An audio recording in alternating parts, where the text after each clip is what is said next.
Así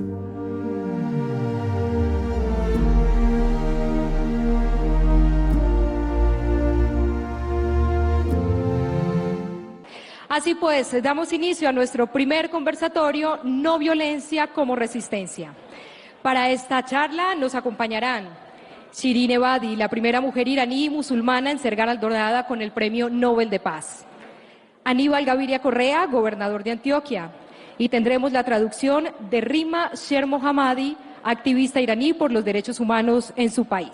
Esta conversación la moderará el periodista antioqueño Carlos Ignacio Cardona. Invitamos entonces a ir subiendo aquí al escenario a los invitados mientras vamos leyendo un poco de sus perfiles. Shirin Ebadi es abogada, defensora de derechos humanos, quien ha liderado la lucha de millones de mujeres iraníes por la libertad y la garantía de sus derechos. Ella se ha convertido en un referente de empoderamiento femenino al posibilitar espacios en los que las mujeres puedan alzar su voz, exigir condiciones de vida dignas. Siempre ha defendido la posibilidad de construir una sociedad democrática donde se respeten los derechos de cada persona y ha trabajado para que eso sea posible en su país. Con ella, el gobernador de Antioquia, Aníbal Gaviria Correa, quien ha liderado la defensa y el cuidado de la vida durante sus gobiernos en Medellín y en Antioquia. Antioquia Nueva, un hogar para la vida, 2004-2007.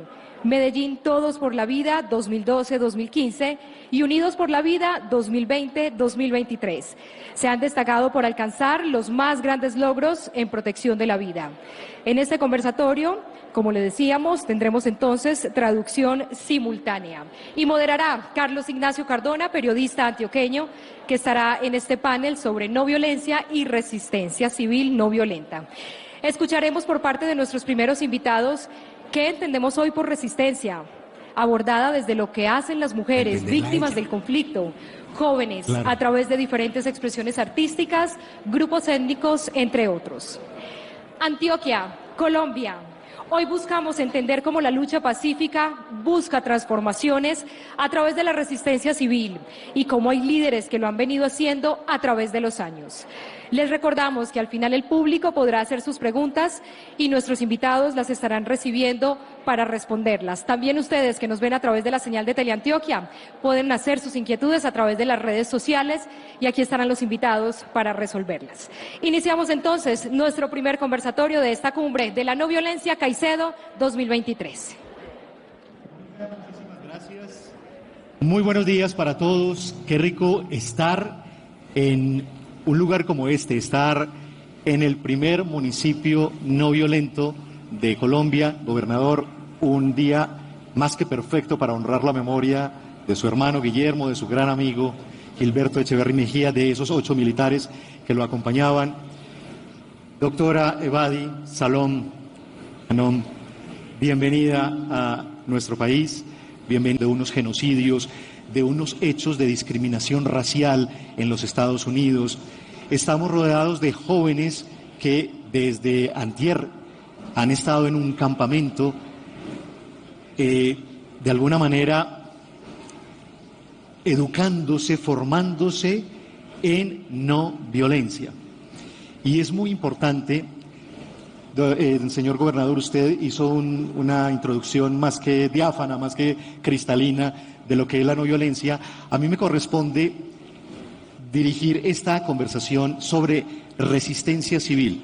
Ya Mónica más o menos les contaba cuál es la dinámica que vamos a seguir. Tenemos 4 grandes conversaciones. Esta primera conversación sobre no violencia y resistencia civil, por supuesto no violenta.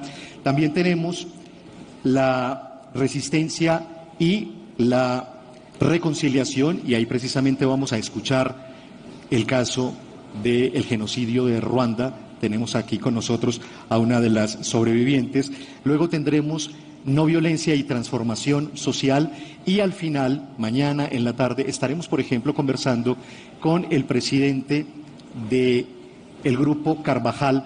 Recordarán, en mayo de 2021, cuando el estallido social, cuando los paros, cuando la primera línea tuvo esas actuaciones que recordamos todos aquí en el país, allí en Cali surgieron unos movimientos muy especiales de diálogo entre la primera línea y los empresarios y se juntaron a través de algo llamado Compromiso Valle. De eso estaremos hablando mañana. Pero hoy queremos concentrarnos entonces en lo que es cómo entender la resistencia. Es un concepto que la guerra, nuestros conflictos la ha ido transformando, y la idea es, a través de este ejercicio de escucha, a través de este ejercicio de conversación, a través de este ejercicio de aprender, pues conocer, por ejemplo, cómo ha sido la trayectoria de más de 40 años de nuestra Premio Nobel de Paz 2003, Shirin Ebadi, precisamente en esa resistencia determinada, pero por supuesto no violenta. Quiero contarles algo de la historia de Shirin. La doctora Shirin es una abogada, fue la primera jueza de su país, Irán, allá en 1969. Para 1975 fue la primera mujer iraní en acceder a la presidencia de un tribunal. Pero luego, en 1979, llega la Revolución Islámica dirigida por el Ayatollah Khomeini. Y ahí el propio Ayatollah, que lideraba esta revolución, les dice a las mujeres como la doctora Ebadi que no pueden ejercer, que no pueden ser juezas ni magistradas.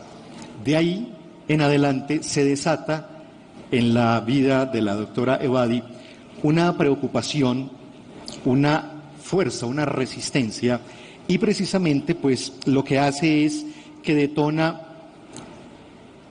concentrarse en escribir libros, en escribir conferencias, en escribir artículos que precisamente den cuenta de esa lucha que estaban viviendo no solo ellas, sino las mujeres iraníes. Y entonces aparecen unos libros muy interesantes que los invito para que los busquen y los lean, como por ejemplo El despertar de Irán, el viaje de una mujer para recuperar su vida y el país, y otro también, Hasta que seamos libres, mi lucha por los derechos humanos en Irán.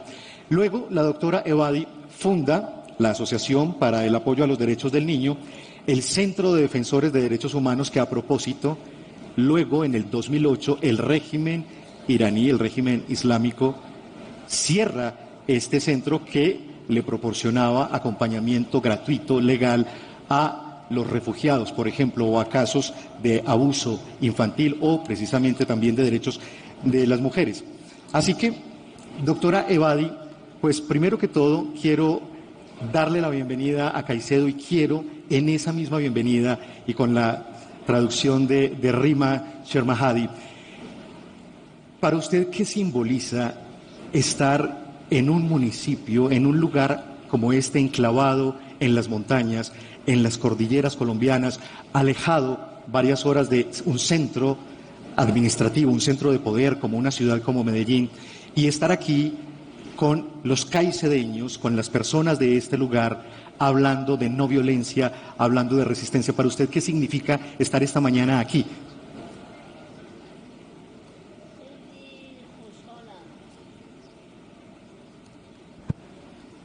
خیلی خوشحالم از اینکه امروز اینجا هستم و از مهمان نوازی شما هم سپاسگزارم. خوشحالم که بین مردم یک منطقه روستایی هستم و برای اینکه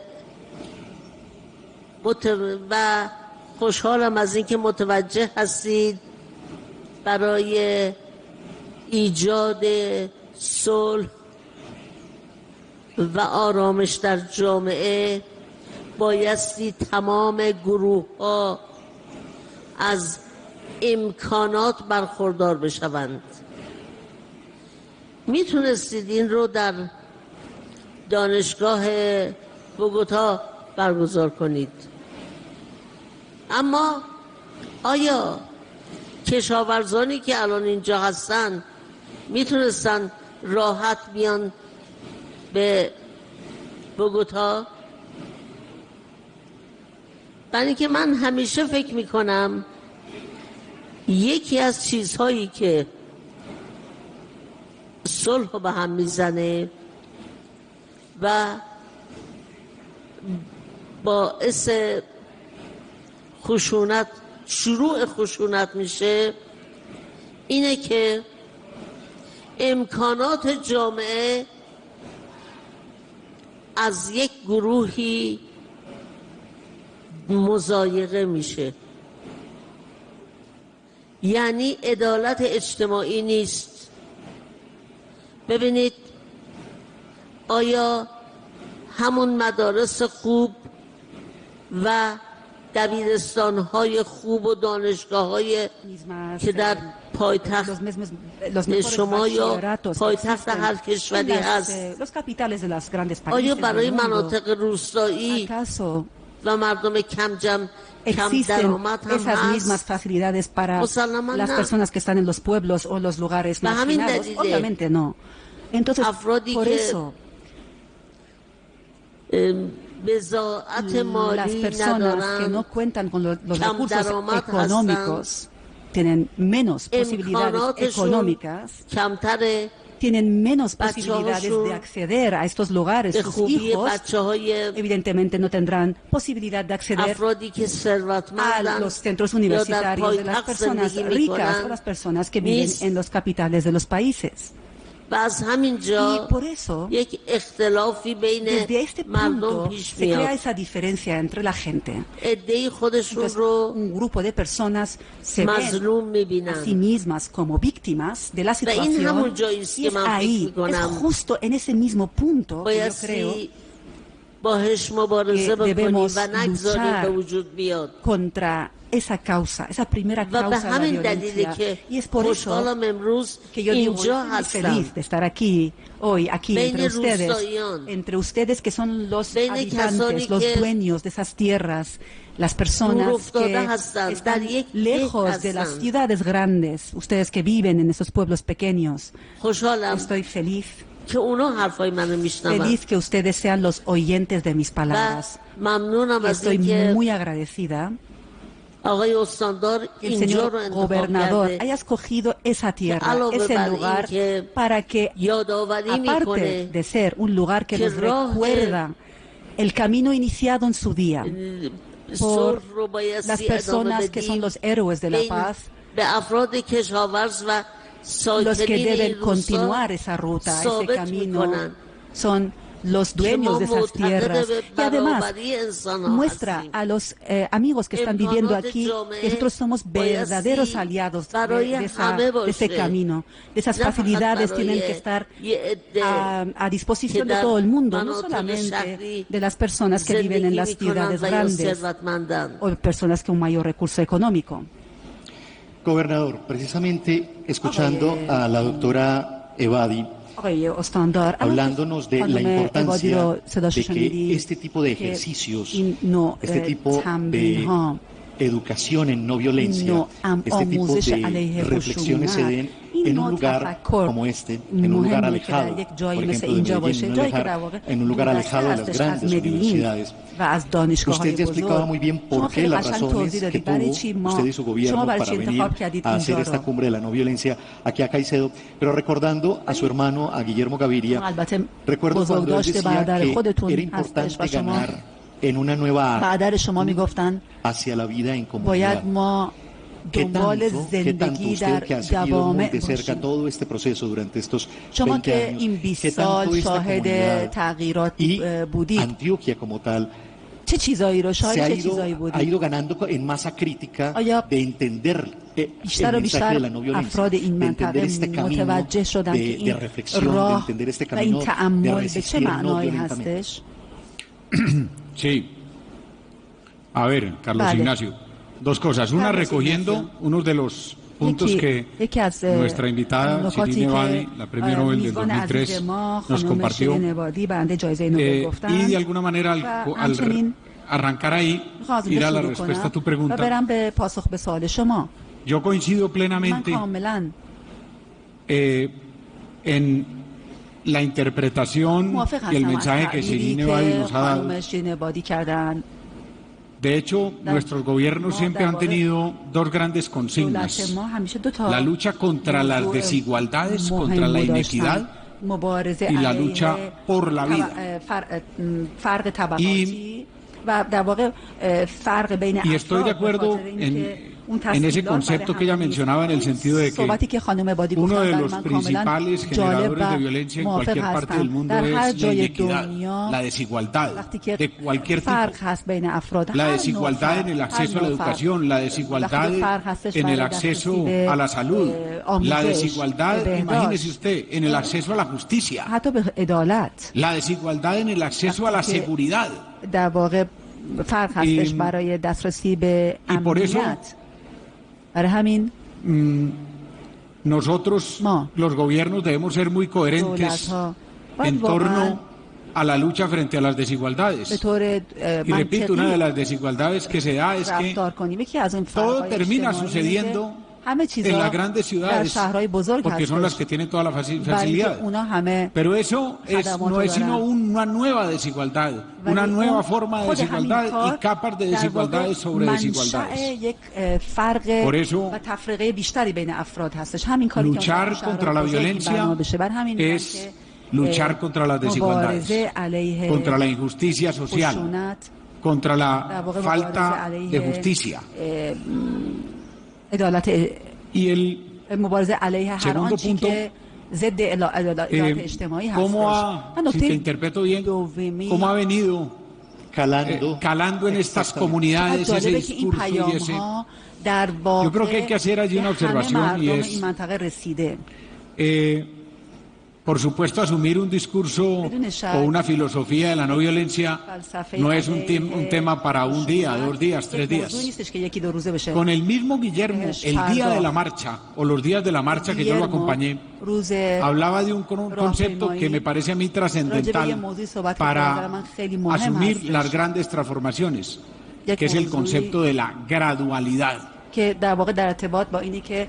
Hay que entender la gradualidad para las grandes transformaciones. Entonces, a mí no me cabe duda de que la semilla de la no violencia que con su sacrificio sembraron Guillermo y Gilberto en Caicedo y en Antioquia y en cierta medida en Colombia, es una semilla que está creciendo. Es una semilla que cayó en terreno, digamos, fértil, abonado. Pero no es una semilla como todas las semillas que crezca y dé los más grandes frutos en meses. Se demora años. Un árbol de frutal se demora 6, 7, 8, 10 años para producir frutos. Pero no solo eso, un bosque, que es un colectivo de árboles, da semillas para que nazcan otros bosques. Entonces, yo creo que la semilla quedó sembrada en Caicedo, y eso lo ha demostrado la gente de Caicedo. Ese es lo importante. Hace tal vez unos 2 días un periodista me preguntaba: hombre, pero usted no es el líder seguidor que siguió el legado de Guillermo. Y yo le dije: no, es que lo importante no es que lo siga el gobernador o que lo siga el hermano. Lo importante es que lo sigan campesinos de Caicedo, que lo sigan jóvenes de Caicedo, que lo sigan jóvenes de Antioquia. Y eso es lo que yo veo, que la semilla, con esa gradualidad de los grandes cambios, porque el anhelo que muchas veces tenemos de la paz, el anhelo que tenemos de la transformación, nos hace consentido querer que sean inmediatas. Pero a mí me gusta ser franco, sincero, realista. Esas transformaciones sociales grandes requieren tiempo y se están dando. Yo lo decía hace 10 o 15 días aquí en Caicedo, al llegar la marcha el 21 de abril de este año, completando 21 años de conmemoración. Mire que los cambios se van dando. Por ejemplo, les voy a hablar de un cambio físico. Cuando Guillermo vino aquí, tuvieron que hacer el trayecto entre Santa Fe y Antioquia en buses hasta unos 5 kilómetros antes del puente del Bao y de ahí caminar, porque la vía era una vía destapada, imposible. Hoy estamos a 3 kilómetros de tenerla completamente pavimentada y va a hacer una transformación en la calidad de vida de los habitantes de Caicedo, en la dignidad de los habitantes de Caicedo. Vamos avanzando. Pero además, en esa marcha participaron varios miembros de las FARC, precisamente del grupo y del bloque que secuestró a Guillermo y a Gilberto y que dio la orden de asesinarlos. Vamos avanzando en transformaciones físicas y vamos avanzando en transformaciones no violentas. Yo creo que Guillermo desde allá decía, los veo, me parece bien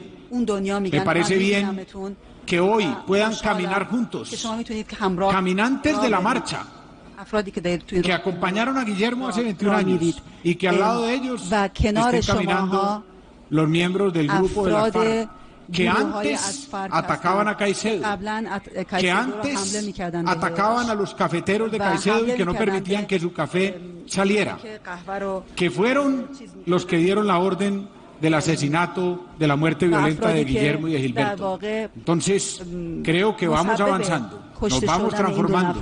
Sigue mucha violencia en Colombia. Siguen muchos equivocados en la violencia. Pero sigue creciendo la semilla de la no violencia colectivamente, que es como tiene que crecer. Gobernador, usted dice que Guillermo, desde usted está diciendo, los estoy viendo, lo están haciendo bien, toma tiempo, pero lo están haciendo bien. Y también la doctora Ebadi dice en alguna parte cómo la historia ve el trabajo de las mujeres solas. Ellas no se dan cuenta, pero la historia sí se está dando cuenta. Y aquí está pasando diría yo, una hermosa coincidencia. 20 años del martirio de su hermano Gilberto Echeverry y 20 años del premio Nobel, precisamente de haberle otorgado el premio Nobel a Shirin Ebadi. Y yo quisiera preguntarle nada menos ayer, doctora Ebadi, ayer fue el Día de la Libertad de Expresión y la UNESCO entregaba ayer el premio a 3 mujeres iraníes, concretamente a 3 periodistas iraníes que en septiembre del año pasado denunciaron, mostraron, evidenciaron ante los medios de comunicación de su país el maltrato y la muerte final de Mahsa Amini, la niña iraní de descendencia kurda, que por llevar el hijab, el velo, el pañuelo que ellas deben ponerse según la religión islámica, por llevarlo mal puesto, solo por eso la policía de la moral pues la asesinó. Estas 3 periodistas que a propósito están encarceladas ganaron ayer el premio a la libertad Guillermo Cani. Y justamente, doctora Ebadi, 20 años de usted haber podido ampliar el rango de acción gracias a un premio Nobel de la lucha no solo suya, sino de millones de mujeres iraníes.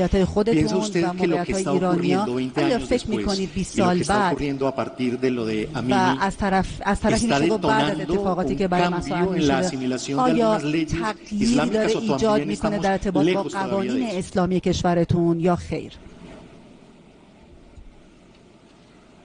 En 1979 hubo una revolución islámica en Irán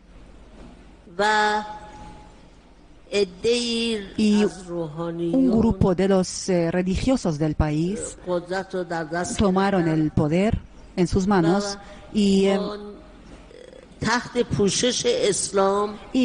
usando la excusa, digamos, de la interpretación que han hecho del Islam, empezaron a oprimir al pueblo iraní y violar los derechos humanos y Y más que todo eso, violar los derechos de las mujeres y otras leyes que fueron discriminatorias hacia las mujeres en Irán.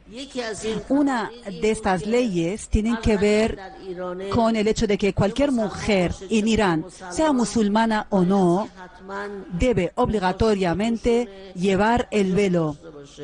Debe llevar lo que llamamos el hijab. Y desde el primer día, las mujeres iraníes estaban en contra de esta ley, porque Irán cuenta con una cultura antigua. Nosotros contamos con más de 3.000 años de civilización y las mujeres iraníes, incluso antes de las mujeres, en Suiza, hemos tenido el derecho al sufragio. En 1962 hemos llegado al Parlamento, antes de las mujeres en Suiza. Y luego cuando hubo la revolución en Irán, de golpe les privaron de todos sus derechos. Y las mujeres estaban en contra, obviamente, de esa situación. Y las verdaderas opositoras, digamos, del régimen han sido las mujeres iraníes. Pero esas protestas no han sido violentas. Nosotros hablábamos, teníamos seminarios, campañas. Y, por desgracia, un grupo de las mujeres fueron asesinadas, un grupo muy grande acabaron en la cárcel, pero poco a poco y de manera gradual, todos los iraníes se dieron cuenta de que ese gobierno realmente es absolutamente imposible reformarlo. Y ahora los iraníes están buscando, están saliendo a las calles protestando contra el asesinato de una chica joven que fue asesinada por las fuerzas de seguridad iraníes simplemente porque tenía un poco el pelo fuera del velo. Y más de 100 ciudades fueron testigos de la salida de la gente en grandes números a las calles. Y la revolución empezó en Irán. Esa es la primera revolución feminista en el mundo. Una revolución política que fue iniciada por las mujeres iraníes. ¿Por qué las mujeres iraníes, ustedes se preguntarán, ahora son tan fuertes? Porque desde el inicio estaban en contra de la violencia. No hicieron ningún tipo de acto violento.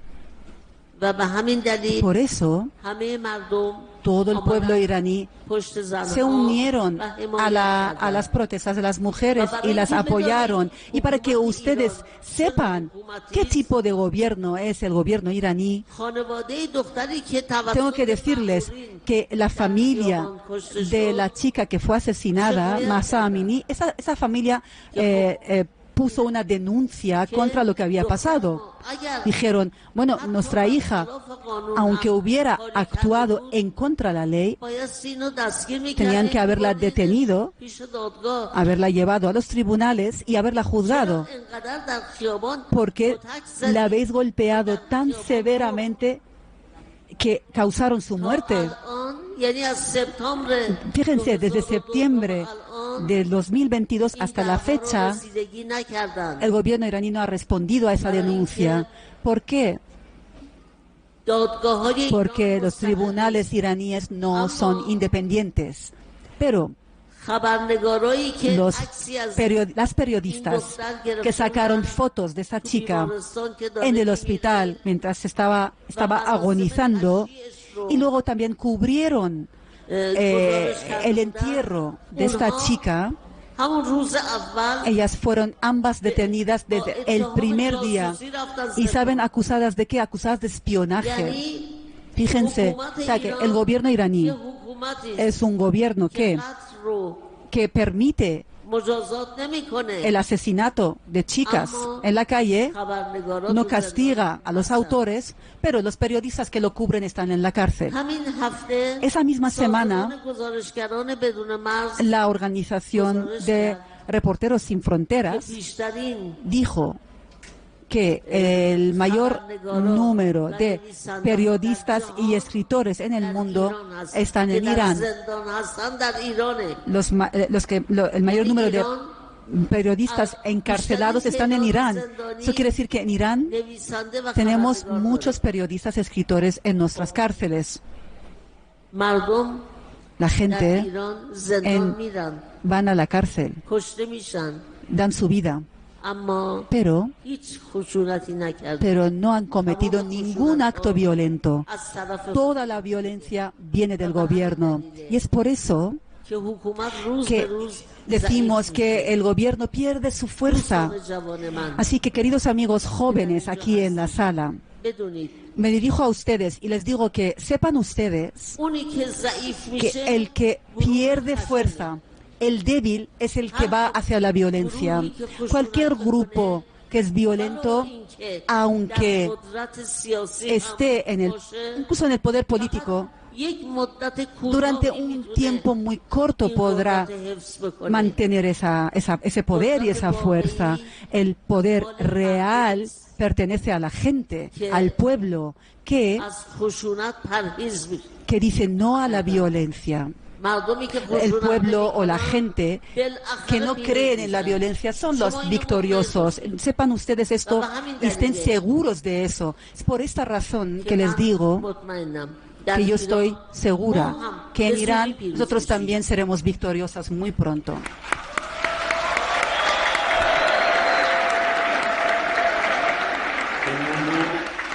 El mundo está esperando eso, doctora Ebadi, que salgan victoriosas de esa situación, que salgan de la cárcel. Una de ellas, una de estas periodistas, está presa desde hace ya 7 años. Está pagando una condena precisamente por eso, por hablar. Usted, doctora Ebadi, yo quisiera, se refirió concretamente a los jóvenes. Y ellos vienen de un campamento, muchos de los que están aquí vienen de un campamento de ejercitarse, se llama Aventureros, Caminantes de la No Violencia. Y si estamos hablando de resistencia, quisiéramos saber cuál es su propia concepción de la resistencia para Shirin Ebadi, la Premio Nobel de la Paz 2003. ¿Qué es resistir? ¿Cómo hacer una resistencia civil no violenta?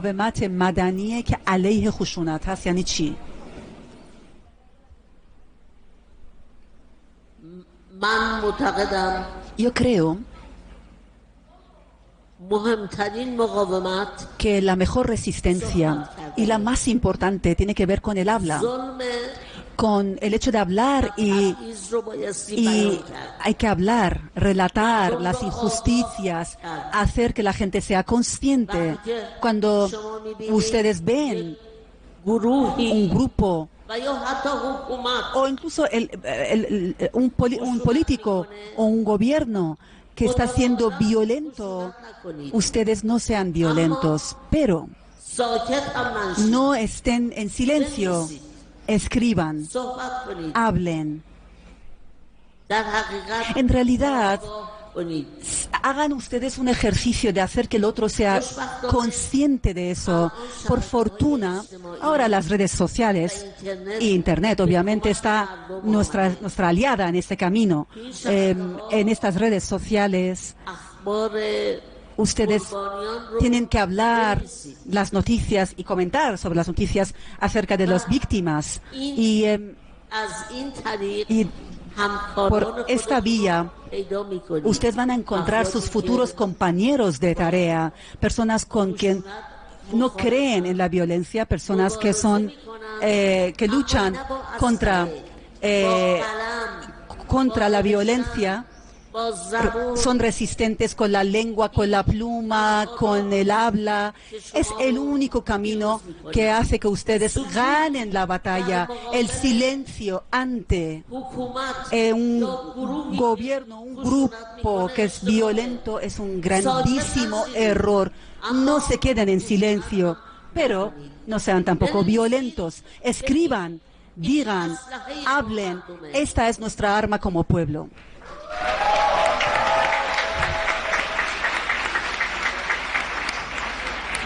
Gobernador,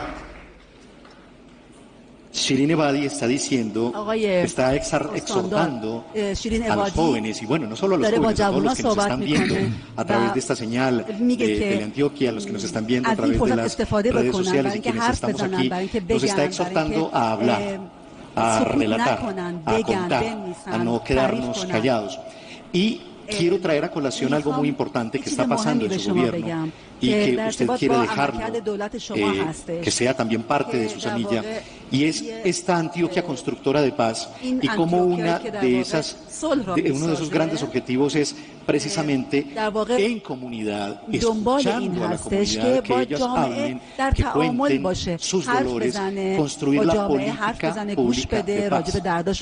¿Cómo va eso? ¿Cuándo podremos contar en Antioquia, si es que podemos contar con esa política de paz? Sí, Carlos Ignacio. Recogiendo también la respuesta de Shirin, porque me parece tremendamente inspiradora.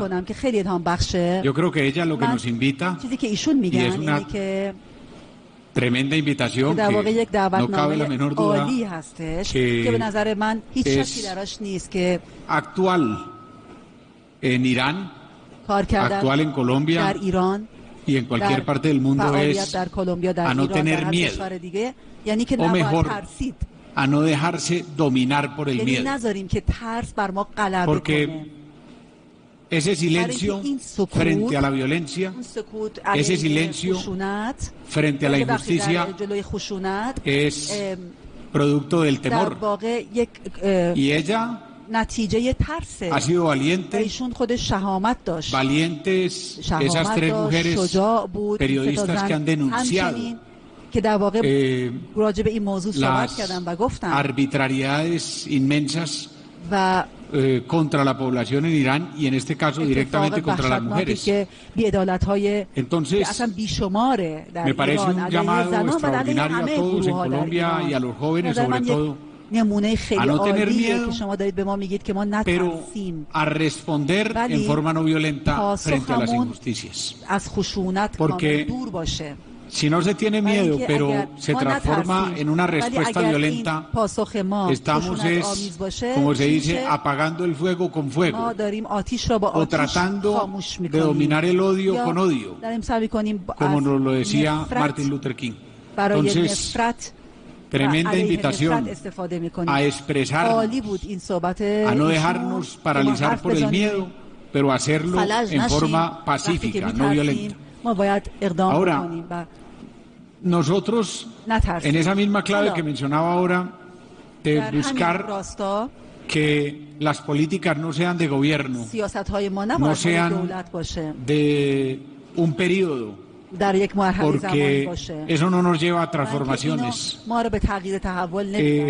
Estamos impulsando la política pública departamental de la paz, la reconciliación y la no violencia en Antioquia. Pero esa política pública tiene que construirse como construimos y como debe construirse y debió construirse la visión Antioquia 2040 colectivamente, participativamente. Entonces, esperamos seguramente en el proceso de construcción participativa, con talleres, con discusiones, con participación en todo el departamento, que para el segundo semestre de este año podamos tener la política pública ya aprobada en la Asamblea Departamental, y que eso contribuya, nada asegura, pero eso contribuya a unas políticas más estables, más de largo plazo, que puedan construir las bases para verdaderas transformaciones. Mi hermano Guillermo hablaba de que las transformaciones en una sociedad solo se consiguen a través de una fórmula que creo que es muy fuerte, muy contundente, difícil de lograr, pero buenos gobiernos, en el sentido de gobiernos transparentes, gobiernos con participación ciudadana, gobiernos que rindan cuentas a los ciudadanos. Varios buenos gobiernos, no es uno solo, En 4 años se pueden lograr, de un gobierno se pueden lograr cosas importantes, pero no una verdadera transformación. Varios buenos gobiernos sucesivos para que ojalá no haya un corte y entonces se pierda la dinámica, y sintonizados. Quiere decir que no tienen que ser del mismo partido, no tiene que ser la misma persona, pero si hay varios buenos gobiernos sucesivos, sintonizados, pueden lograrse transformaciones. Y eso es lo que queremos con políticas públicas estables.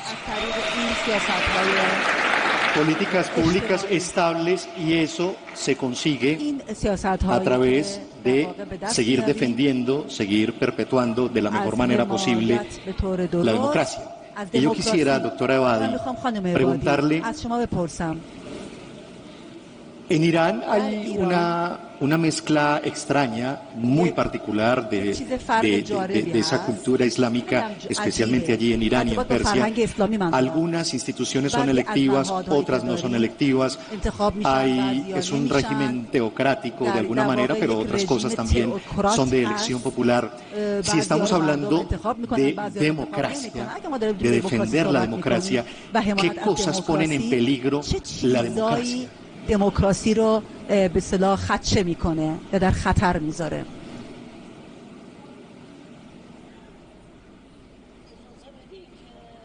میکروفونتون کار نمیکنه. اجازه بدین که من به طور کلی به این سوال جواب بدم و responderle a esa pregunta de manera general y luego hablaré sobre Irán. دموکراسی به معنای پیروزی در انتخابات no quiere decir que uno gane en las elecciones.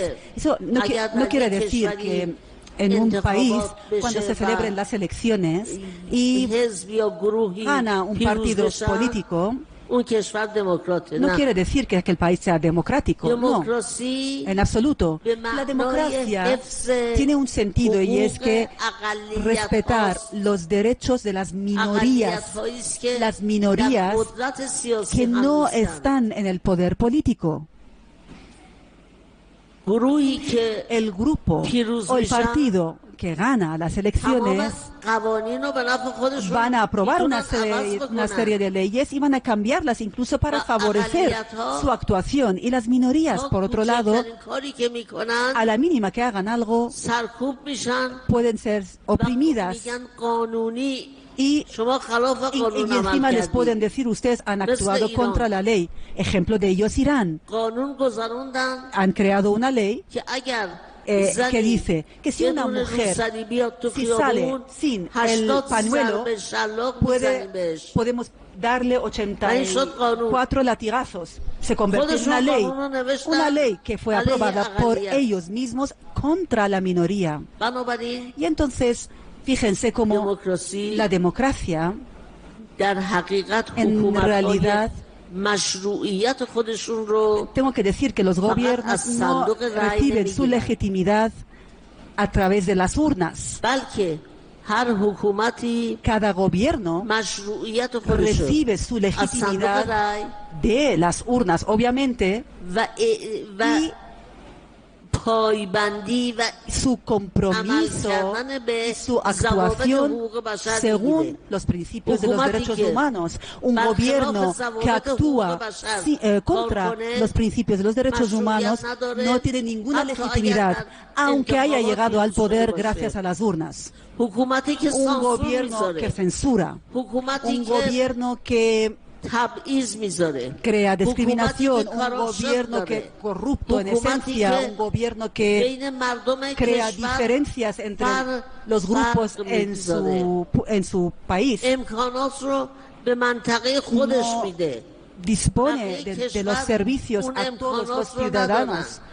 Hay partes del país que no cuentan con esos servicios. Un gobierno no cree en el derecho de los homosexuales.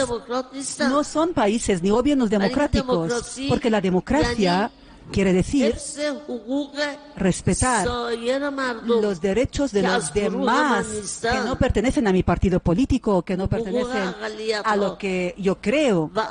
Por eso digo los derechos de la minoría. Y ahora voy a hablar sobre Irán. Por desgracia, ninguna elección en Irán tiene lugar de manera democrática. Y es por el hecho de que en las elecciones del Parlamento iraní, que se supone que está elegido por el pueblo iraní, no son libres para elegir a los miembros que ellos quieren. Los candidatos tienen que contar que pueden llegar a ser candidatos solo si el Consejo creado por el líder supremo aprueba la candidatura de esos candidatos. Por lo tanto, nadie tiene derecho ni libertad para escoger a quien quiera. Por ejemplo, para una zona solamente pueden 10 personas ser candidatas. ¿Por qué? Porque han sido aprobadas por el líder supremo y nosotros podemos elegir de entre esos 10. Esos no son elecciones. Y asimismo, el líder supremo, ¿cómo es elegido? Ustedes se preguntarán. El líder supremo tiene que ser un religioso y elegido por un grupo de religiosos de alto rango. Y estos religiosos no son elegidos por la gente, no. Ellos mismos escogen a un grupo de entre ellos y ellos luego escogen al líder supremo. ¿Dónde está el pueblo en todo esto que estoy contando yo? ¿Dónde están? No queda aún ningún espacio para que la gente... Por eso ahora que se ven los defectos de la opresión religiosa y ha sido saboreada por el pueblo iraní y son conscientes de cómo actúa, lo que quieren es un gobierno secular, demócrata, y no queremos este régimen. La democracia, con la misma definición que les acabo de decir, es decir, los derechos de todo el mundo deben ser protegidos y respetados, no solamente los derechos de las personas que llegan al poder.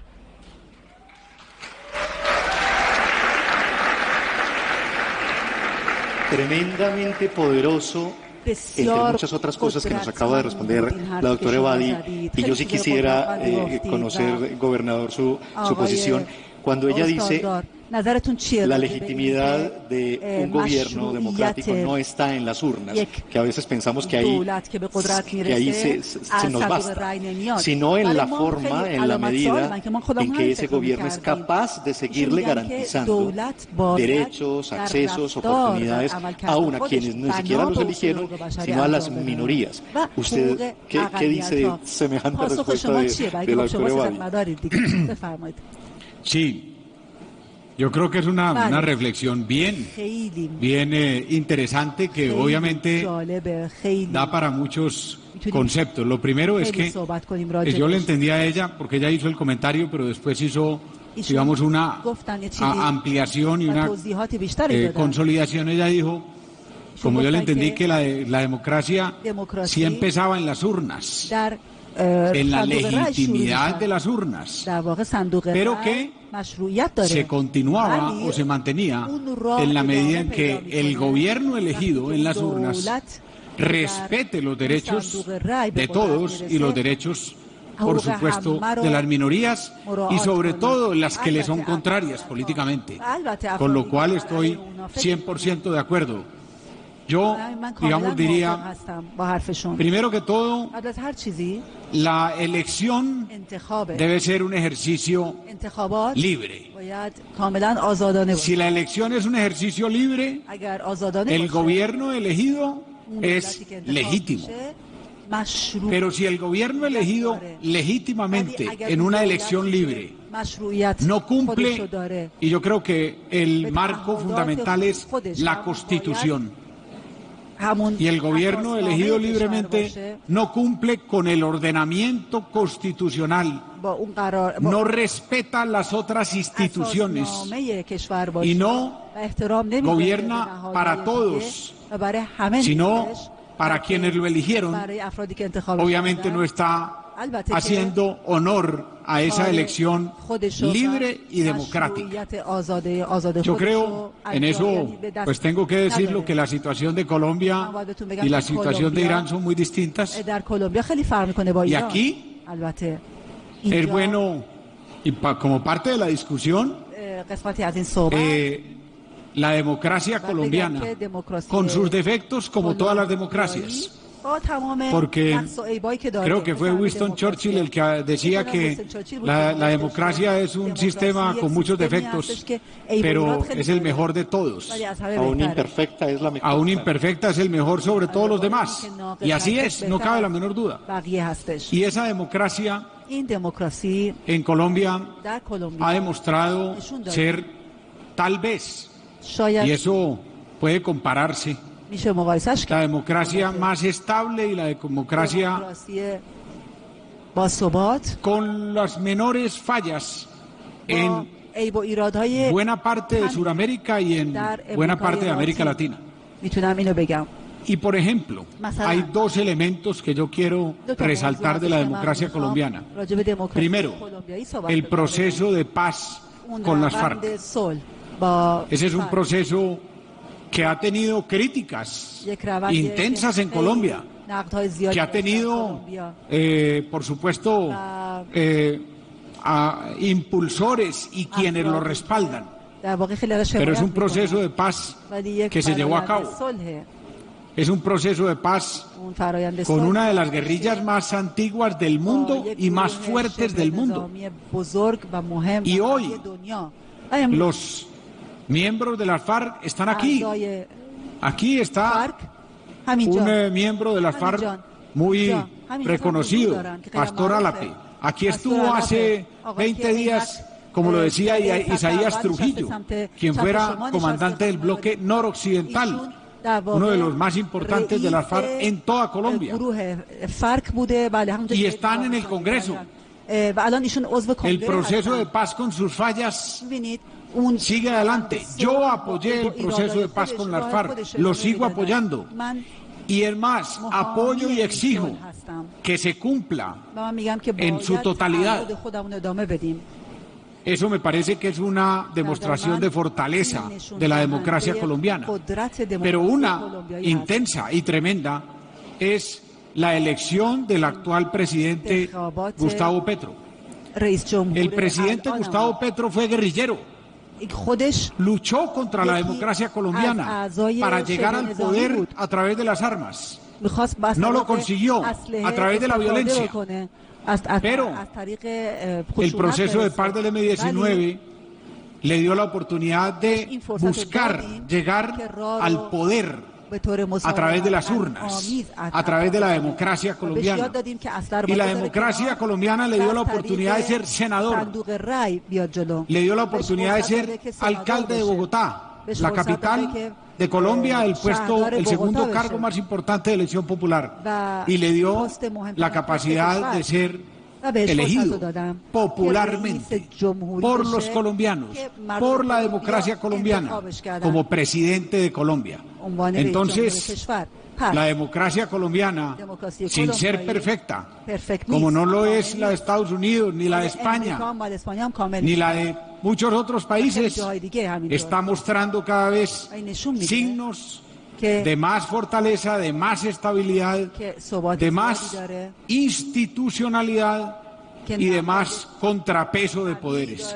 Eso también, y eso ya casi que se lo preguntaría yo, perdóneme que me meta en el papel de periodista, a nuestra invitada, porque es que además ella es jueza, claro, es presidenta del tribunal, es la justicia como uno de los poderes que hace equilibrio en la democracia. Yo que soy del Poder Ejecutivo y he sido del Poder Ejecutivo, creo que es la columna vertebral de la democracia. Y en ese sentido, me parece, y la pregunta para la Premio Nobel Shirin Ebadi es la importancia del respeto en la democracia entre los distintos poderes. El poder ejecutivo, el poder legislativo, el poder judicial y el cuarto poder, de alguna manera, que es el poder electoral, que tiene que ver con esa legitimidad de la democracia. Yo considero que para una democracia plena es importantísimo el respeto entre poderes, el respeto del Ejecutivo al Legislativo, el respeto del Ejecutivo al Judicial, del Judicial al Legislativo, y así sucesivamente. Entonces, le preguntaría, ella, desde su posición de la justicia y desde el análisis de Irán y de la democracia a nivel global, esa importancia del equilibrio y del respeto entre poderes institucionales.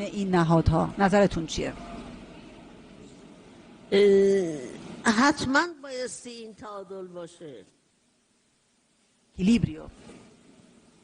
حتما بایستی این تعادل باشه اما مشکل جایی شروع میشه. Tengo que decir que el problema ocurre en un sitio, en un punto en concreto. Punto ese con quien tiene más poder no acepta ir a la mesa de la negociación, quiere todos los derechos y el poder para sí. Por ejemplo, en mi país, les remito a Irán, el gobierno no acepta, no quiere escuchar lo que el pueblo le pide. La gente dice, un referéndum.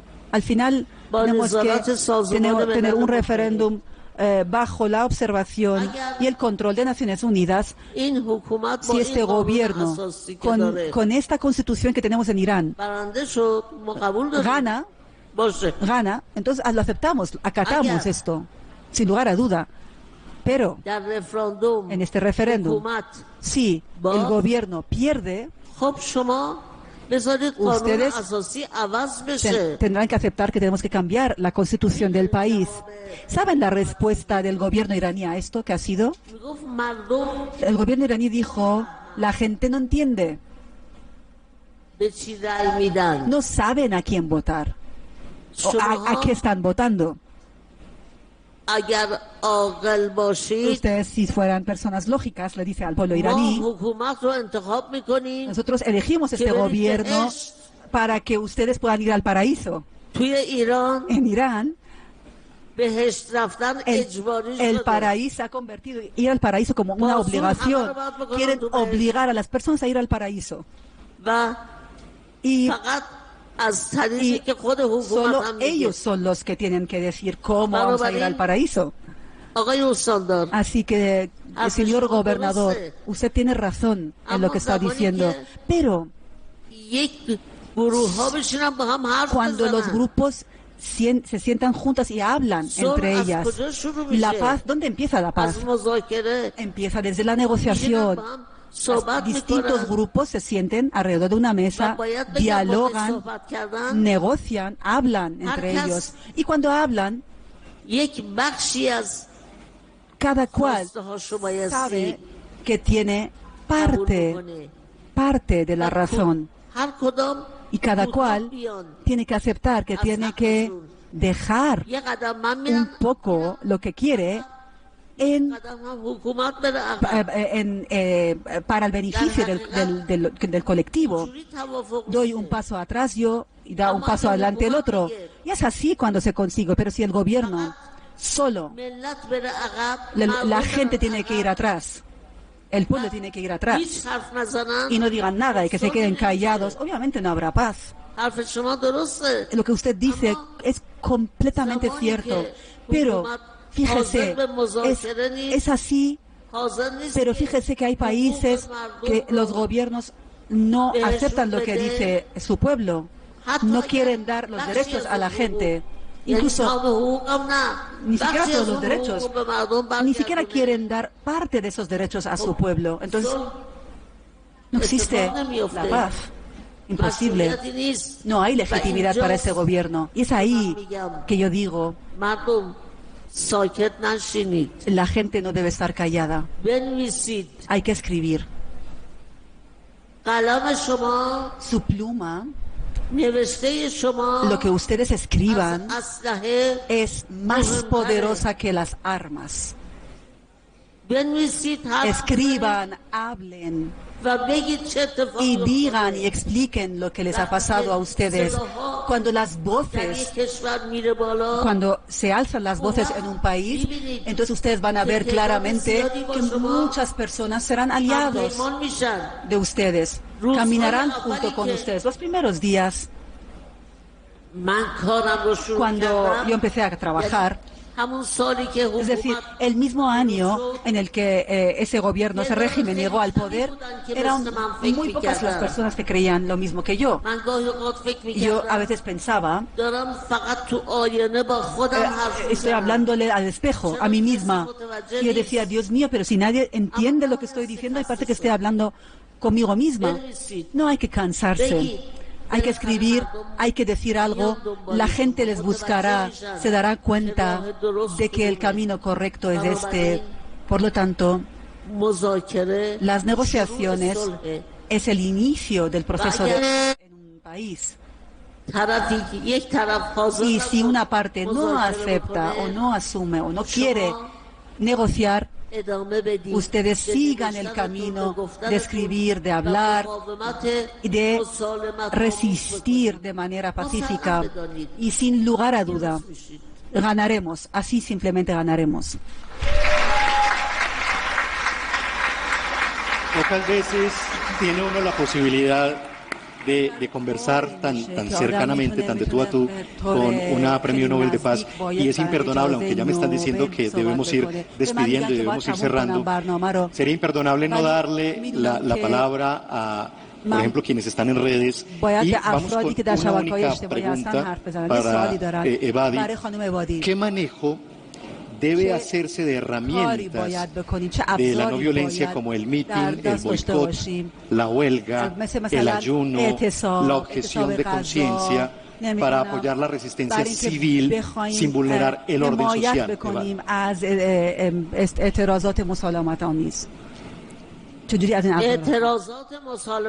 Las protestas pacíficas tienen obviamente distintas maneras de hacerse, entre las cuales es escribir, por ejemplo. Pero si ustedes eligen este camino, por favor tengan en cuenta una cosa que es muy importante: sean veraces en lo que escriban. No sea que ustedes sean exagerados. Por ejemplo, si han muerto 5 personas, han sido asesinadas, no pongan 6 personas. No sean exagerados. Sean veraces en lo que escriban. Si le dan una bofetada a ustedes, no digan, he sido pegado y torturado durante un día completo. No, digan la verdad. La verdad es bella de por sí y la gente está buscando la verdad y van a buscar la verdad. Pero ustedes cuando mienten, cuando ustedes exageran en lo que dicen, van a perder su credibilidad. Nadie va a querer saber nada de ustedes. La lucha tiene varios caminos. Por ejemplo, la huelga. O, por ejemplo, otras formas a través de las cuales podemos mostrar que no estamos contentos. Les voy a poner un ejemplo desde mi país. Los trabajadores estaban protestando porque cobraban muy poco sueldo. Y el que estaba en el poder no les daba el dinero y era además un cargo administrativo, público, y el sueldo era tan poco, solamente le permitía 7 días. Decían, miren, en nuestros platos no hay nada. Ponían platos vacíos delante de ellos mismos y decían, gente, señor jefe de esa empresa, miren, señor administrador, miren, llevamos 14 días con los platos vacíos. ¿Se dan cuenta? Esa también es una manera de demostrar la realidad que viven las personas, o el teatro en la calle, por ejemplo. Mostrar de manera artística, creativa, poemas, rapear, cantar, la música, las películas, fotografías, todas estas son maneras para mostrar protestas pacíficas realmente de los ciudadanos. Entonces, por cualquier camino que cojan ustedes, si continúan y sean perseverantes en este camino, van a tener éxito. Pero por favor, digan la verdad, no exageren. Y seguro que ustedes ganarán cualquier batalla así.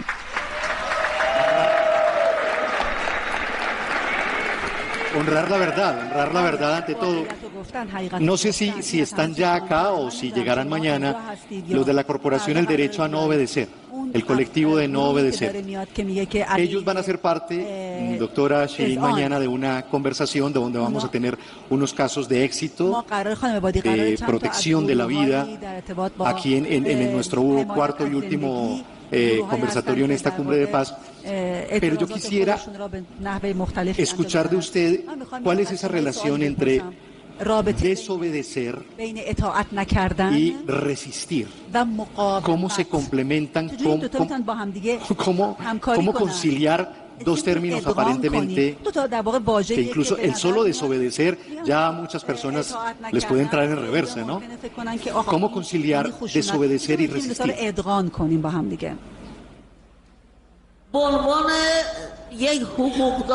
Como persona dedicada al derecho, les hablo. Un derecho se le puede respetar cuando calma o da paz a la conciencia humana. Si no satisface a la conciencia humana, si la ley es cruel, es injusta, no se le debe obedecer. Por ejemplo, en mi país, otra vez les remito a mi país, les dije, si una mujer no lleva el velo, se va a ser castigada, no hay duda. Esta ley es una ley injusta. Las mujeres de mi país no quieren obedecer esta ley. Salen sin este pañuelo a la calle. Saben que van a ser detenidas, pero siguen saliendo. Porque el mensaje que dan con eso es que nosotros no obedecemos las leyes injustas. Por lo tanto, no obedecer una ley injusta es una de las maneras de mostrar resistencia de manera pacífica.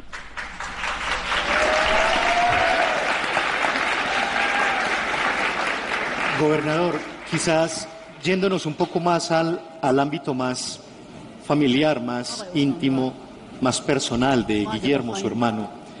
¿Usted por qué cree que fue un hombre tan resuelto? ¿Por qué le apostó como le apostó? ¿Por qué creyó como creyó a esto de que Caicedo fuera un municipio no violento? ¿Qué había pasado en la vida de él? ¿Qué había aprendido? Porque esto es un aprendizaje. A ver. Le cojo una respuesta anterior de la Nobel también, porque de una pregunta suya que me parece interesante, del joven o la persona que nos mandó por las redes acerca de las distintas formas de no violencia, de resistencia. Y lo único que yo diría en torno a eso es todas las formas son adecuadas, pero ojalá no se contaminen con violencia, porque algunas formas de protesta y de movilización, al contaminarse con violencia, pierden su esencia y hacen un gran daño a la misma movilización y al mensaje de la movilización. Y yo lo tomo de lo que la Premio Nobel decía acerca de la verdad. Cualquier exageración o mentira hace perder la credibilidad sobre el mensaje. Cualquier forma de violencia incrustada en la resistencia o en la forma de manifestación de resistencia la desvirtúa también y la contamina. Entonces, por ejemplo, una movilización, una caminata, como una marcha, como la de Selma Montgomery, de Martin Luther King, como la marcha de la sal de el Mahatma Gandhi, como la marcha Caicedo de Guillermo y de Gilberto, si una marcha de esas se contamina con violencia, pierde la esencia. Los primeros en llevar esas marchas en forma pacífica fueron sus líderes, Martin Luther King, Mahatma Gandhi, Guillermo. Y yo creo que sí, uno se pregunta por qué Guillermo abrazó la no violencia, por qué Guillermo quiso en su gobierno, no solo en la marcha Caicedo, porque es que en el gobierno de Guillermo hubo muchos avances hacia la no violencia. Está una hermosa manifestación de no violencia que fue la marcha del ladrillo en Granada. Aparece una foto espectacular precisamente de Guillermo y de Gilberto con un ladrillo al hombro caminando para la reconstrucción de Granada después de una destrucción inmensa por unas bombas que se pusieron en varios sitios, pero sobre todo en el marco de la plaza, una cosa sobrecogedora. Pero también la caravana que Guillermo hizo al municipio de Dabeiba, que estaba sitiado y que llevaba 8 o 10 días sin abastecimiento y la gente tenía hambre y desesperación. Y Guillermo arrancó con una caravana no violenta de carros y en todas ellas se cuidó de que no hubiera ninguna expresión de violencia. En la marcha Caicedo, por ejemplo, habló directamente con la fuerza pública para pedirle no estén, digamos, acompañando la marcha porque eso podría generar a su vez una acción de retaliación de las FARC. Entonces, toda resistencia y toda manifestación no violenta que no se contamine con violencia porque la desvirtúa, y toda manifestación no violenta como escribir, hablar desde la verdad, porque la mentira es una de las formas de violencia. ¿Cuál fue la esencia? Aunque parezca romántica, es el amor. ¿Por qué Guillermo abrazó la no violencia? Por amor a Antioquia, por amor a Caicedo. Él decía: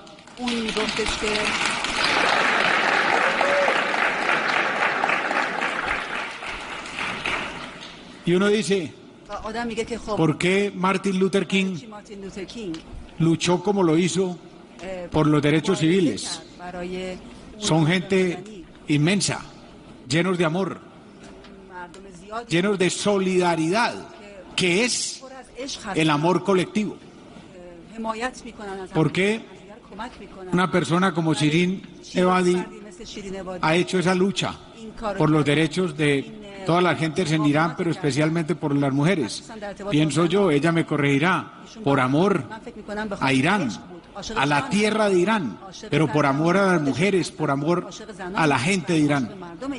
El amor es la esencia de la fuerza para cualquier transformación, y no se diga para una transformación no violenta. Creo que lo que hicieron Guillermo y Gilberto fue un acto inmenso de amor, porque nadie es capaz de entregar la vida y la libertad por otros si no es por amor. Pues sabe que le copio y le tomo esa clave de, usted dice, de romanticismo quizás, porque es que finalmente son las cosas que nos aterrizan en lo más humano. El amor es lo más humano y es la gran fuerza motivadora, es el gran motor. Y con base en eso recuerdo un libro de Shirin Ebadi que se llama La Jaula de Oro. En La Jaula de Oro ella habla, es básicamente la historia, grosso modo, de un par de amigas que en nombre de esa gran amistad, bueno, el libro cuenta, Ebadi cuenta la historia de estas dos amigas de infancia que pasan por la adolescencia. Hay un dulce de almendras que justamente las unió, y ese dulce de almendras las acompaña en un diario íntimo en el que ellas se transan. Pero es básicamente la historia de cómo por amor a Irán, como por amor a todo lo que estaba pasando en Irán, estas dos mujeres, pues lo que hacen es un tributo a través de su amistad. Y yo quisiera preguntarle, Ebadi, si la amistad puede entrar en el inventario de formas de resistencia.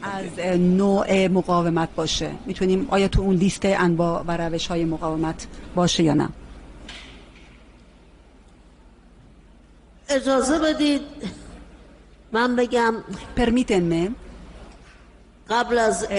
decirles que antes que el amor necesitamos una cosa.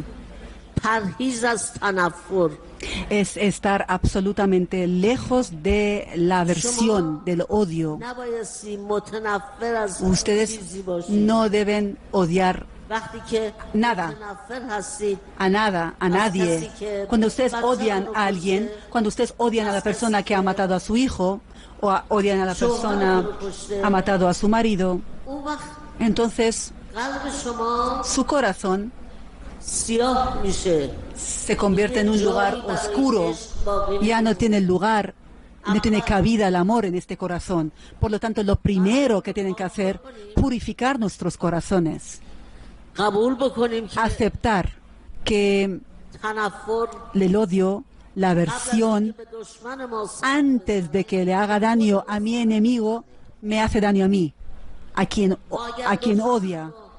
Si no amamos a nuestro enemigo, como mínimo amémonos a nosotros mismos, respetémonos a nosotros mismos, limpiemos este corazón de la aversión. Y cuando hayan purificado su corazón del odio, entonces ustedes van a ver cómo el amor nace en este corazón.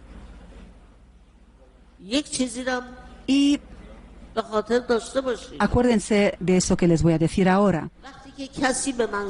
Cuando alguien es injusto conmigo, yo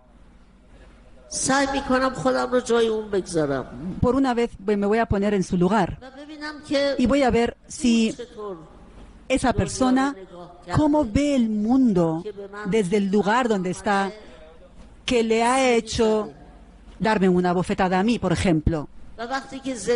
Y cuando yo veo la vida de esa persona y veo que esa misma persona, cómo ha elegido este camino, cómo ha sido atraído a este camino, muchas veces puede ser que sienta pena por la persona que ha cometido una crueldad, porque veo que la persona que me ha hecho el mal a mí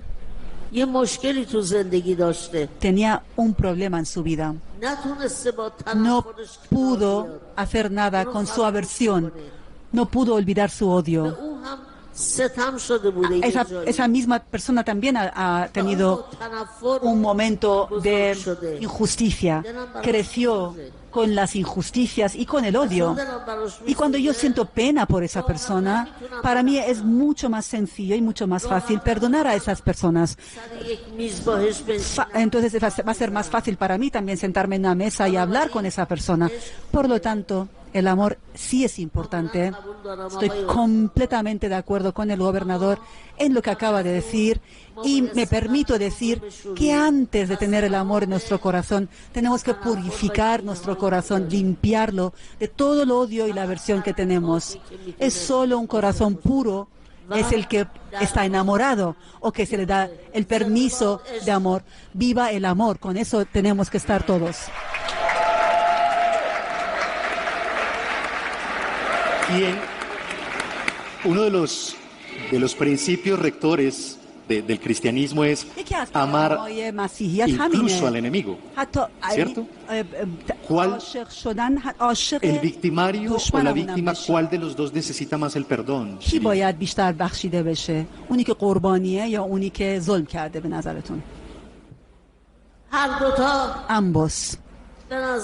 Ambos. Mire, yo creo que a veces en la vida la persona injusta también es una víctima, al igual que la víctima. Yo creo que si me pongo en el lugar del otro y veo el mundo desde la óptica de esa persona y veo qué es lo que ha pasado, que hace que una persona, por ejemplo, que tenga armas en sus manos y comete un asesinato. ¿Cómo fue la infancia de esa persona? ¿Acaso en su infancia sufrió discriminación? ha sido violada o violado, ha sufrido algo. ¿Qué es lo que ha pasado? Investigar la vida de las personas. Para que pueda yo perdonar a una persona, tendré que ponerme en el lugar de aquel quien cometió una injusticia. Esa fue de las primeras lecciones que aprendí de mis profesores cuando yo quise ser jueza. Yo era muy joven y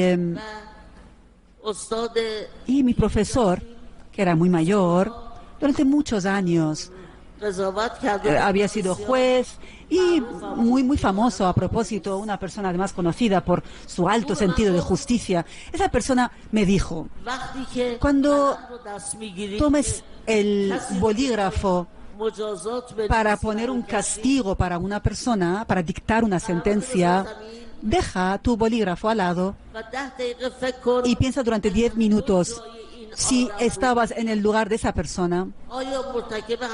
¿Acaso habrías hecho el mismo delito, sí o no? Y luego decide lo que quieres. ¿Cuántos años de cárcel esa persona merece? 10 minutos de pensamiento. ¿Qué harías en el lugar de esa persona?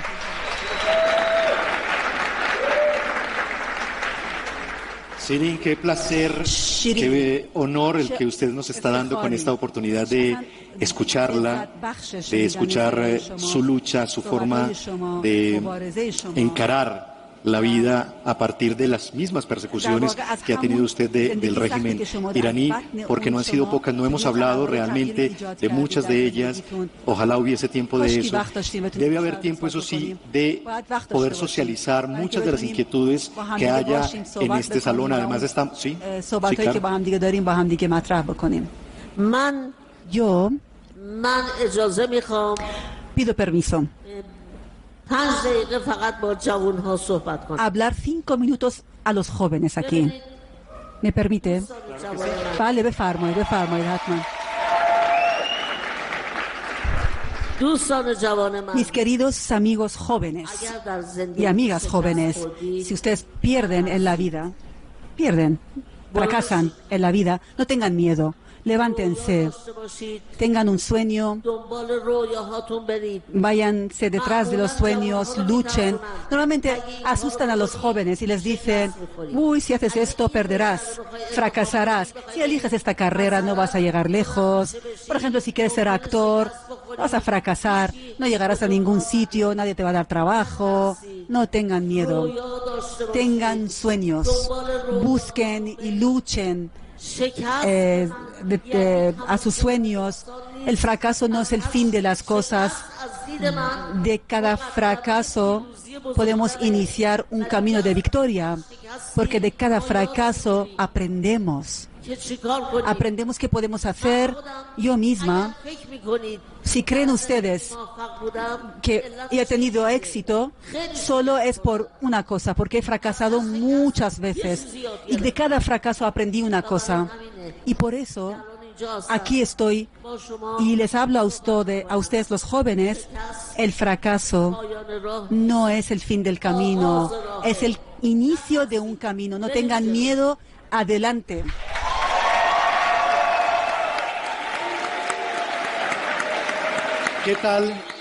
¿Qué tal si ese público, si همین دوستانی که اینجا هستن خوش آمدید.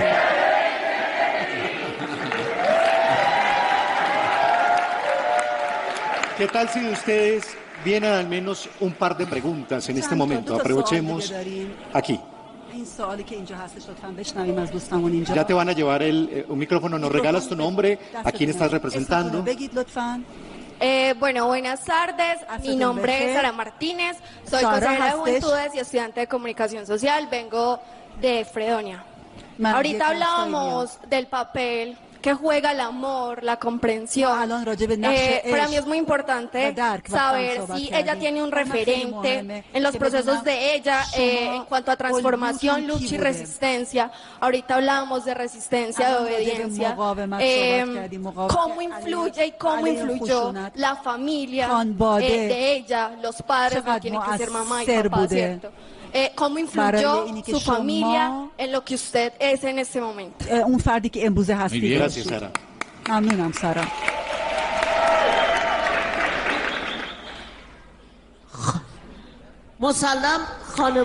Sin duda, la familia es primordial, esencial en la construcción de la identidad de una persona. Por ejemplo, a mí también me pasó eso. Por ejemplo, yo nací y crecí en una familia musulmana moderna. Y mi educación no fue en una escuela musulmana, sino en una escuela de una minoría religiosa. ¿Por qué? Porque mi padre quiso que yo conociera otras religiones y otras realidades. Y él decía que nosotros somos musulmanas, somos musulmanes y somos buenos, y los demás que no son musulmanes también son buenos. Y el feminismo realmente lo aprendí y lo vi de la vida de mi padre. Cuando nos respetaba a nosotras, quería a mi madre, y por eso creo que la familia es muy importante. Y por eso digo, pónganse en el lugar de las personas que cometen una injusticia. Si una persona no tiene esta familia y comete una injusticia, ¿acaso le puedo perder o no? ¿Tiene la culpa esa persona? Si yo hubiera crecido en una familia musulmana muy radical y una familia fundamentalista, si hubiera crecido en esta familia, ¿acaso hubiera sido la persona que soy hoy? Obvio que no. Mi padre era profesor de la universidad, era un feminista, un verdadero feminista. Entonces yo no he hecho nada especial en realidad, ¿no? A una persona que no contaba con esas condiciones, ¿acaso tiene culpa esa persona? No, ustedes no eligen la familia en la que quieren nacer y crecer. Por lo tanto, cuando yo digo que tiene que escuchar y ponerse en el lugar de la persona que comete injusticia, quiere decir eso, que ustedes entonces se van a ver con la posibilidad de perdonar a esa persona.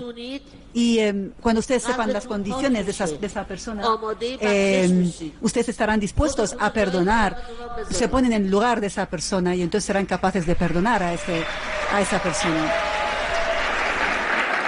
Gobernador, ¿usted quiere complementar esta respuesta? Sí, no, pues ahí, en el caso mío, pues imagínese, Guillermo, mi hermano, es una inspiración, es un ejemplo. Entonces, no cabe la menor duda de que la influencia de la familia en lo que somos es enorme. Mis padres, mis madres, pero yo quería decir algo acerca del mensaje de Shirin a los jóvenes, relacionado también con un tema que preguntaste antes, que también tiene relación con tu pregunta, y es un mensaje que hay en Guillermo y en Gilberto, que a mí, y hacer comparaciones pues es muy complejo, pero a mí me parece que aún tiene un significado por encima de algunos otros líderes de la no violencia, y es que ellos son dos. Aquí nosotros en Colombia, en Caicedo, tenemos un mensaje muy lindo. No estamos hablando de Guillermo. Y yo, es mi hermano. Pero yo siempre hablo de Guillermo y de Gilberto. Porque eso nos remite a algo que Guillermo insistía muy fuertemente, que es trascendental.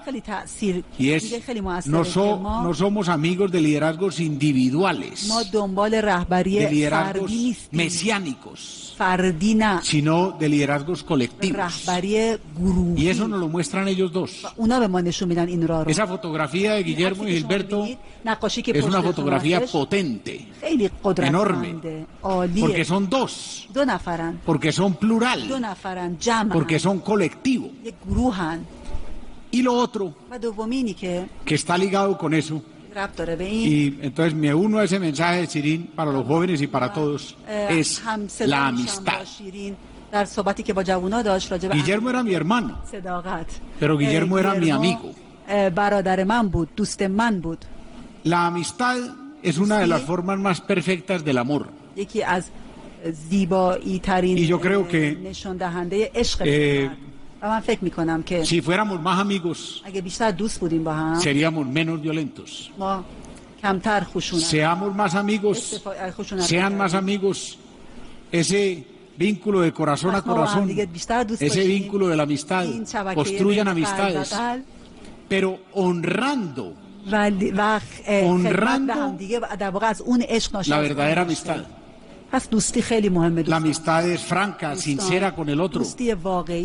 La amistad es constante, no en las buenas sí, pero en las malas no. La amistad es un vínculo poderosísimo. Y ustedes los jóvenes nos tienen que ayudar siendo más amigos entre ustedes y haciendo que los antioqueños seamos más amigos todos. Ahí seremos menos violentos.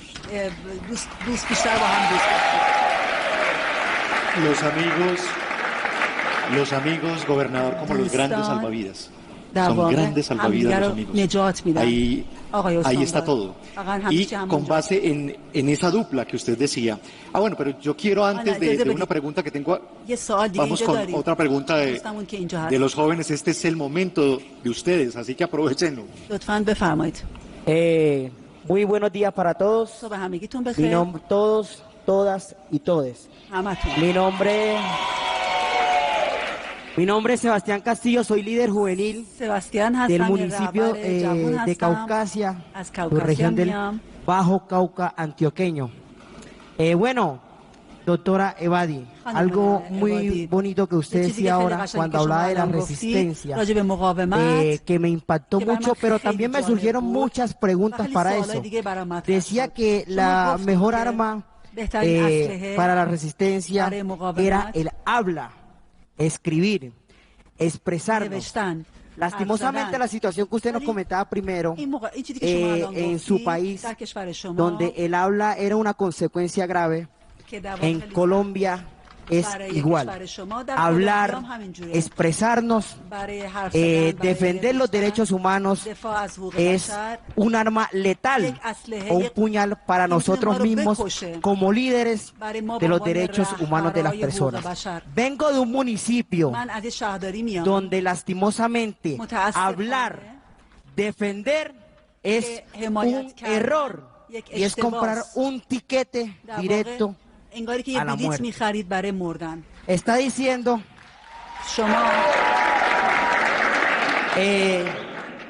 tenemos ese temor. Digo algo y para mí el temor sigue siendo un obstáculo para la no violencia, porque muchas personas queremos expresarnos, muchos jóvenes queremos defender nuestras juventudes, nuestras comunidades, nuestras problemáticas, pero tenemos ese temor que hoy o mañana seamos asesinados o desaparecidos. La invitación, señor gobernador, no olvide el Bajo Cauca. Nosotros somos de Colombia también. Por favor, así como todas las subregiones de Colombia tienen ese apoyo, el Bajo Cauca también lo quiere, porque somos un municipio hermoso, una subregión maravillosa, llena de mineros, de ganaderos, de jóvenes emprendedores y pujantes que quieren un país libre de no violencia.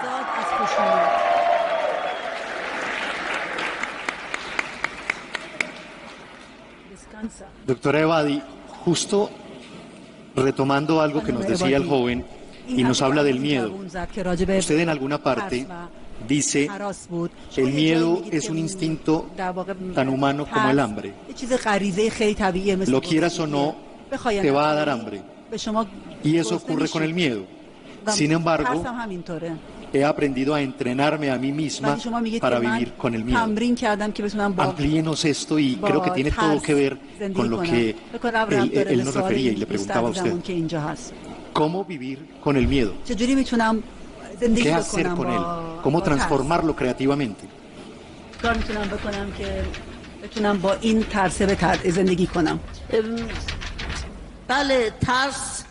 Así es.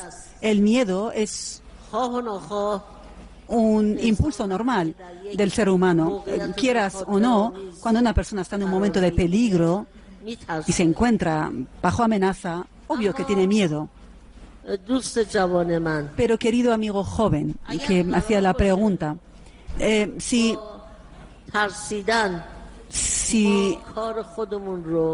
nosotros dejamos nuestro objetivo, nuestro camino, nuestro trabajo por miedo, lo único que va a tener lugar es que el enemigo gane la batalla. Para mí, siempre el ejercicio que hago a nivel mental es que pienso, cuando tengo miedo, solo pienso en dos cosas. Lo primero, pienso en el objetivo que tengo y mi meta. Y pienso, yo tengo que llegar a ese objetivo y no debo permitir que nada ni nadie sea un obstáculo. Y en segundo lugar, a Dios. Dios. Cuando yo tengo miedo, pienso en Dios. Y ustedes saben que Dios para todos nosotros es uno. Igual tenemos religiones diferentes, creencias distintas, pero todos, absolutamente todos, creemos en un solo Dios. Así que yo pienso en Dios.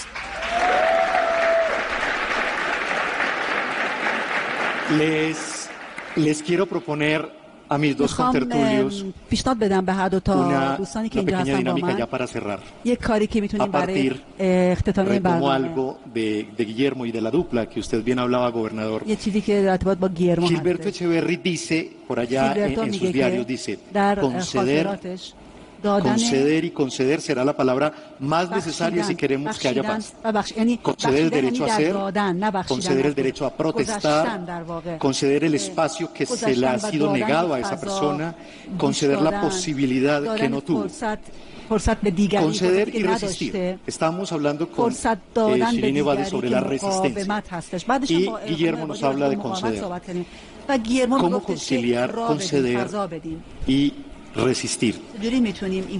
¿Hasta dónde conceder y hasta dónde resistir, doctora Ebadi? Empecemos por usted, gobernador. Porque es que parecieran antagónicas, ¿no? Yo creo que... Pero tiene que haber una forma de conciliarlas. Sí, yo creo que, por ejemplo,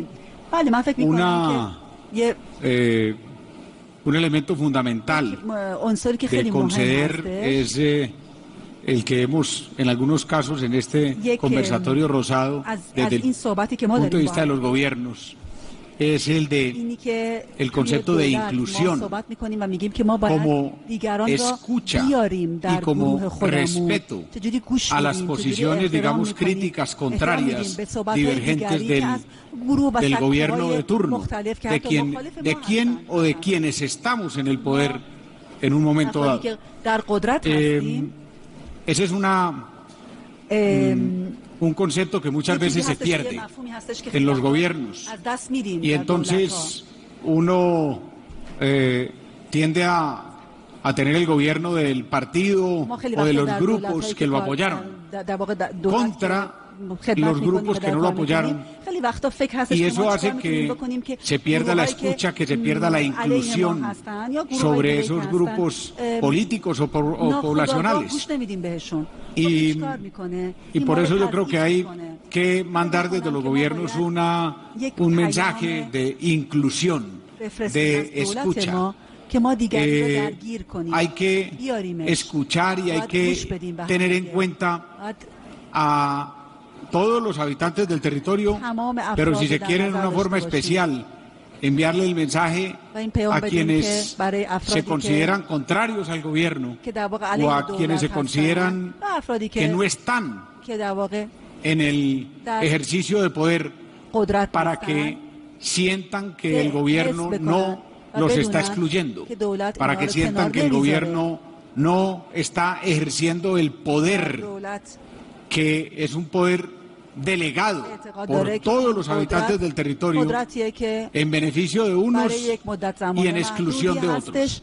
Entonces, en ese concepto de conceder, yo incluyo ese desde el, digamos, del ejercicio de gobierno, porque era además una de las grandes disyuntivas que Guillermo planteaba, es que en general los ejercicios de no violencia se hacen frente a los gobiernos, frente a las institucionalidades.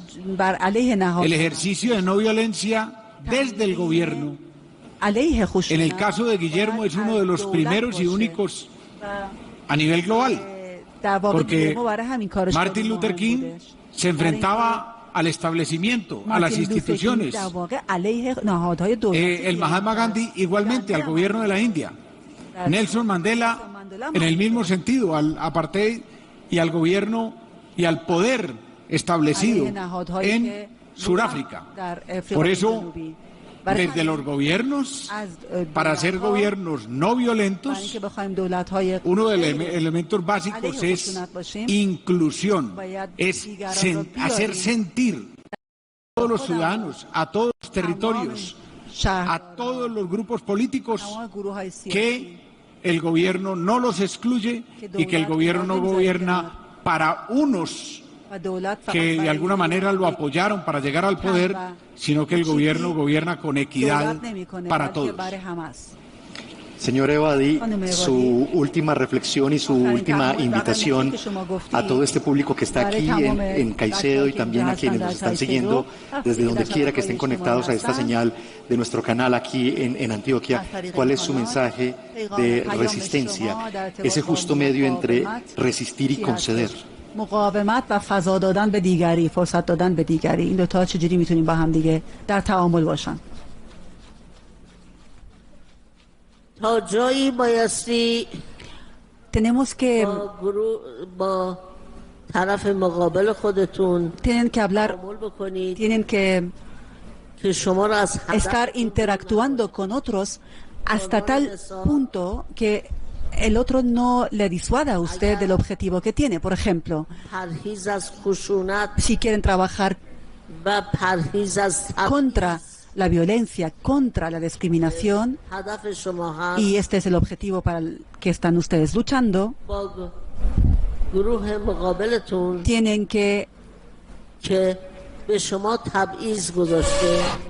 saber de qué manera tienen que trabajar con los grupos que discriminan contra ustedes, si ya sea porque la religión sea diferente o la ideología sea distinta, y ahora ese mismo grupo quieren colaborar con ustedes.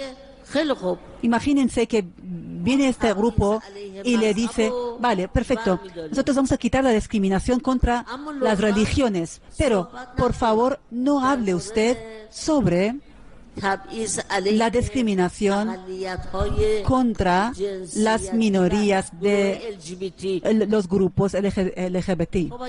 Y entonces, si ustedes están a favor de eso y actúan contra el trabajo que están haciendo otros, entonces están alejándose del objetivo inicial que tienen. No sé si me explico.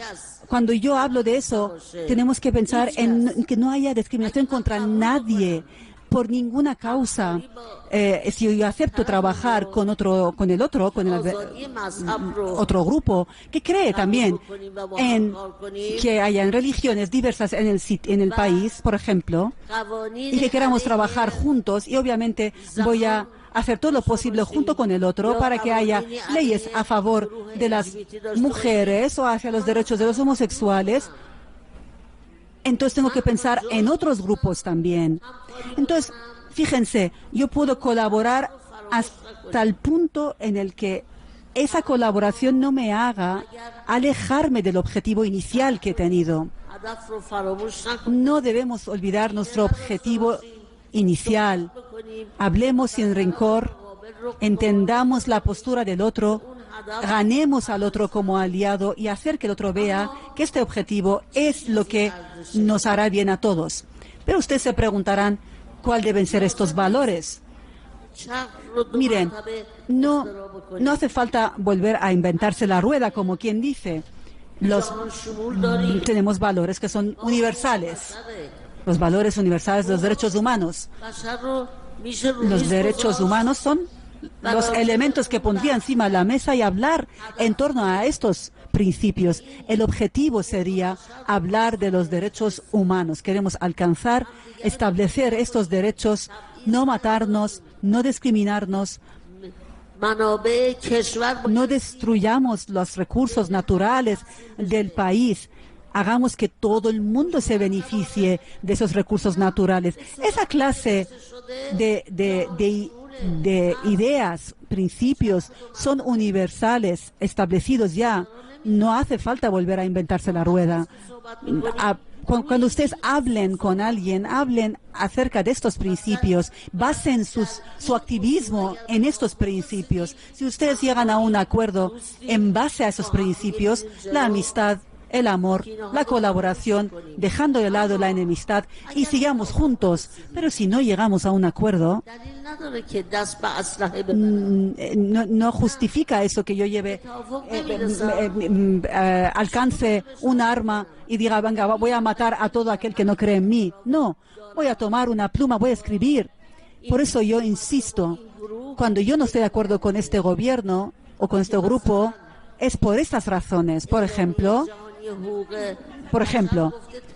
si el principio universal dice que tenemos que luchar por la libertad y los derechos de las mujeres, pues bien, yo digo, yo no estoy de acuerdo con el gobierno iraní porque actúa contra ese derecho universal aceptado por todos. Por lo tanto, yo lo que digo es que eso son lo más importante. Eso es lo principal. Y nadie debe poner esto en otro lugar para ganar mi alianza. Tenemos que luchar todos por estos valores universales. Doctora Shirin Ebadi, ha sido un inmenso placer, un honor tenerla aquí en Caicedo, entre los caicedeños, entre los antioqueños, en este rincón maravilloso de estas montañas del occidente antioqueño.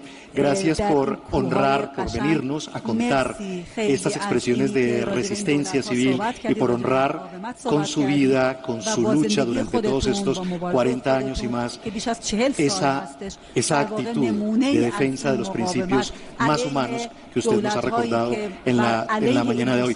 Gobernador, usted sabe una cosa, ese idioma tan inexpugnable, pero tan bello, también tan sonoro que hemos escuchado, el farsi, tiene algunas coincidencias, por ejemplo, con el español. Una de ellas es sí. ¿Sabe cómo se dice sí en farsi? No. Vale, farsi chise. Vale. ¿Cómo? Vale. Vale. ¿Cierto? Vale es sí en farsi. Así vale, hay un camino y es la no violencia. Gracias por habernos acompañado. Gracias, gobernador. Ha sido un placer.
Unidos. Gobernación de Antioquia.